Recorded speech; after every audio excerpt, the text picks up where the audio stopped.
we've got Christine Eastell, who had a near-death experience, and she'll be telling us about this. And this is a really, really interesting subject. We have actually two guests, Christine Eastell and Pastor Rod Lewis, and they both had near-death experiences, and one went to heaven and one went to hell.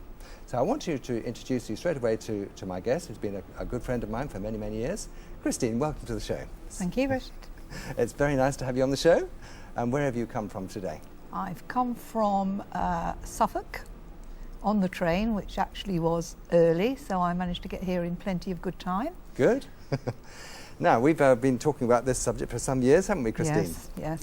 Now, tell the viewers really, what was your life like before you had your near-death experience? My life before the experience was very settled, very good. Yeah. I was a regular attendance at church, as I looked after the Sunday school. I went to all the Bible studies, but I was not born again. Right. I also managed to run a small creche where I could talk about Bible stories, and as far as I knew at that point, that was it. There was no more to it. It was just leading a very good life, and I've deemed myself a Christian. Yeah. Well, I must say, I totally identify what you're saying, because I did exactly the same. I attended a school in the grounds of a well-known cathedral. Mm-hmm. On Sundays went to church, I should say, to this cathedral 3 times on Sundays, for many, many years, but I never got born again until many years later. So, no, so I think there are a lot of people in your position and my position. Yes. So what was your actual job? What was your occupation before your near-death experience? Well, I'd done various jobs over the years when my family were quite small, but once they grew up, I always had a passion for selling, and not only the job itself, but I knew it came with a car, so and that was quite a good incentive. So I did get a job, and I found it very intense and very demanding, especially with a family, but it made a good income, so I carried on, and then I was offered a second job, because obviously if you become quite good at selling, you're usually headhunted, and I was offered more money, more pressure, better car, and gradually my church life just disappeared. It went from missing a midweek meeting, missing an odd Sunday meeting. I always had the excuse that paperwork had to be done, visits had to be arranged, and gradually I felt I was always making excuses why I couldn't go to church, justifiable in my own mind. It was not, people came from the church and they said, "Oh, I haven't seen you about," but you know, I just again made an excuse and said, "Oh, I'll be back next week," but I never did. I never did. And work then became quite obsessive. I was always looking for a job that paid more. I became very materialistic, totally out of character, but I just got swept along with life itself, the busyness. Sure. And then I know the story, but the viewers need to hear it. One day you were not feeling very well, is that right? No, I'd started perhaps my third job, very, very pressurised. I'd only started a few days, and there obviously wasn't sick pay then, because I'd only just started, and by then I'd lived life to the full, had a huge overdraft, and sort of worked out how much I would lose if I didn't actually go that day. So despite doctor's advice, family advice, I actually went into work. I struggled all day, and I think by 4:30 I said, could I actually go home? I was really feeling very unwell at that point. Right. So I left the office. It was on a rural road, so I thought, well, I'll stick to the same route rather than go through a town, because I just wanted to get home a bit quicker. And I was travelling along normal speed, It was December, very wet, very misty, poor visibility, and just one moment, lack of concentration, and I crossed a white line on a rural road. And there was one car coming in the opposite direction, and I hit this particular car totally head on. Gosh. Fortunately, the driver got out of his car. Actually, to me, looking back, that was an absolute miracle, because I was told he was travelling the same speed as myself, the same model car, and should have been either fatally or very badly injured. Right. But what about yourself, Christine? Oh, myself, well, obviously an ambulance arrived, the fire crew came, cut me out the car. The whole time I was saying, leave me alone, this is too embarrassing, just take me home. And they went, yes, okay, we'll take you home now. Yes. Caused a huge traffic jam on a Friday afternoon, feeling very embarrassed about it all. Put me in the ambulance and took me off to the Queen's Medical Centre in Nottingham. Right. Straight to intensive care. Right. And machined up. And at that moment I was not particularly conscious, and I was put on a life support machine, and which did everything for me. So I don't remember much of that. And what actually injuries did you sustain? I know you fractured various things, didn't you? Oh, I did. I had quite a lot of impact injuries from the wing mirror, the inside door mirror, the steering wheel. The actual front of the car actually hit my knees, so they were broken. My face was totally, there was my jaw, my nose, my cheekbone. I was totally everything. My sternum, ribs.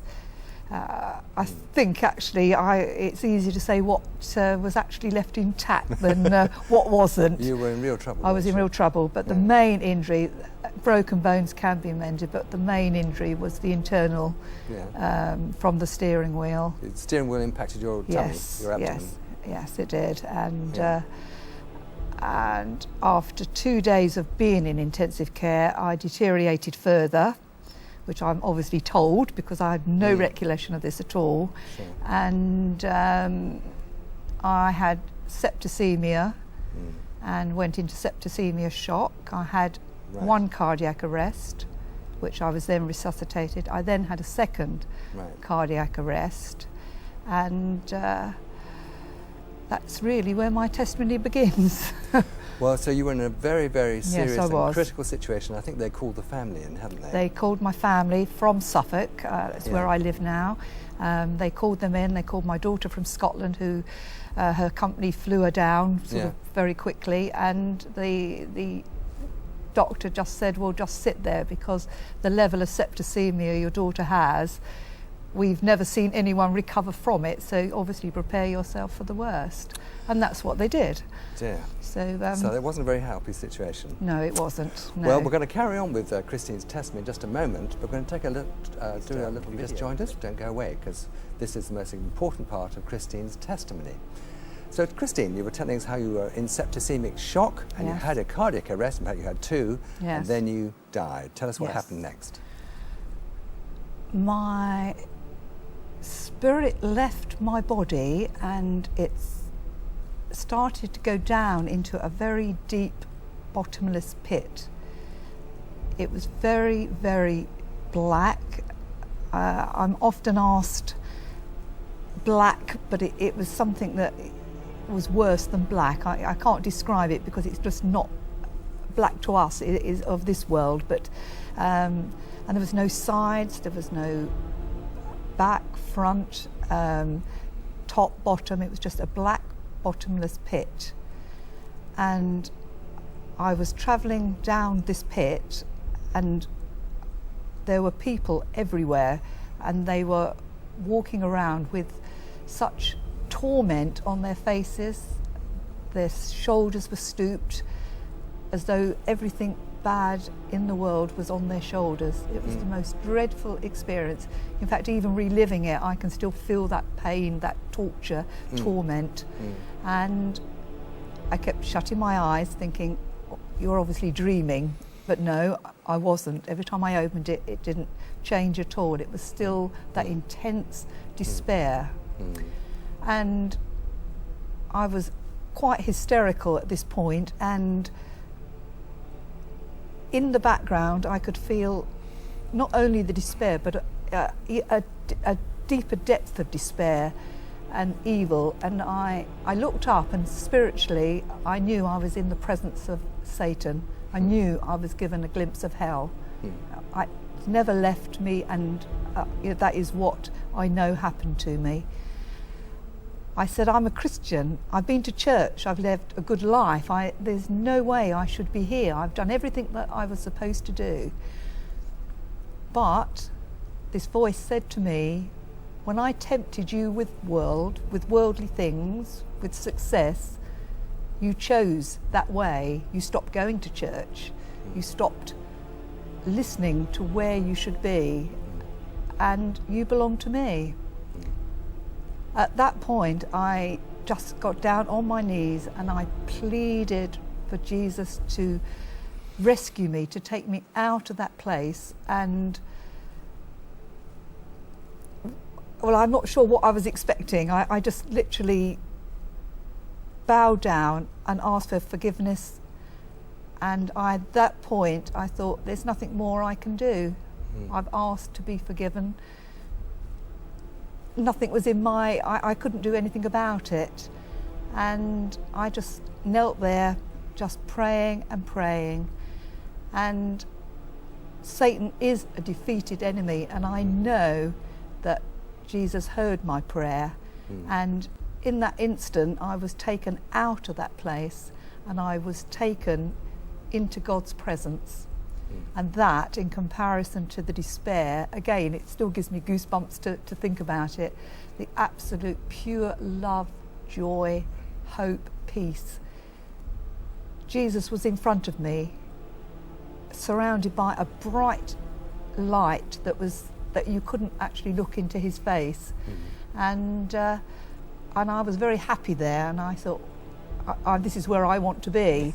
But I was told, you are to go back, you're going to share your testimony, you're going to tell people where you have been, what has happened to you, and tell people that hell is a reality, but the alternative is Jesus.